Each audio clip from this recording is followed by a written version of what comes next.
Have you ever wondered why some queer romances stay with audiences long after the story ends, while others never quite connect despite having all the right ingredients? More often than not, it comes down to the characters. A common mistake in queer romance writing is building a protagonist whose entire identity rests on the relationship. Your lead should feel like a complete person before the romance begins. They might be a vampire heir carrying the weight of a dynasty, a witch trying to prove themselves, a scholarship student navigating an institution that was never built for them, or a rival determined to reach the top of the academy. They should have ambitions, fears, flaws, friendships, and goals that exist independently of the relationship. The romance matters because it enters an already complicated life and changes it. When it comes to conflict, avoid making queerness the only obstacle. The strongest stories in this genre draw tension from bloodline expectations, academy politics, rival factions, supernatural laws, succession battles, ancient traditions, and competing ambitions. The romance becomes compelling when it collides with those forces. A scholarship witch falling for the heir of a powerful vampire house. Two rivals competing for the same position within the academy. A relationship that threatens alliances, built long before either character was born. These are the pressures that give the romance something meaningful to push against. The academy setting is equally important. Too often, writers treat the academy as a backdrop and the romance as the story.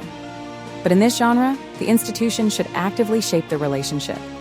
Rankings, rituals, and power structures within the institution should constantly create opportunities, obstacles, and consequences for the characters. The strongest Vampire Academy romances are the ones where the setting and the relationship become impossible to separate. At the same time, do not treat queerness as incidental. The relationship should shape how the characters move through the world.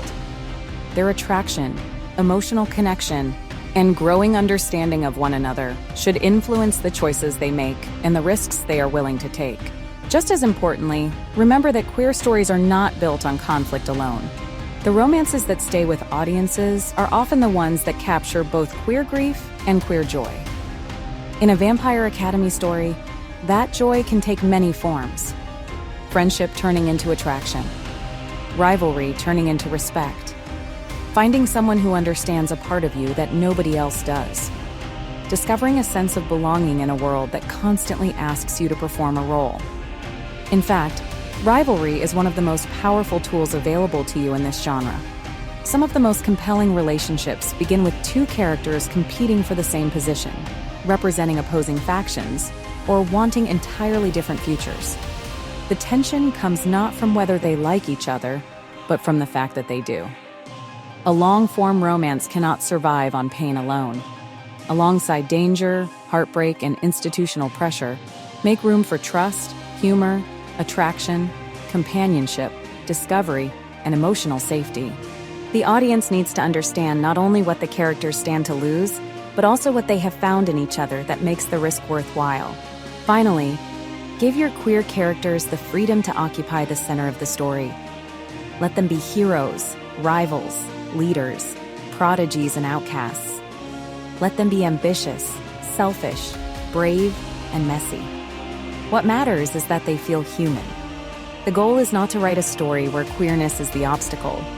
The goal is to write an unforgettable Vampire Academy romance where queer characters drive the story forward and experience the full spectrum of love, companionship, heartbreak, and transformation.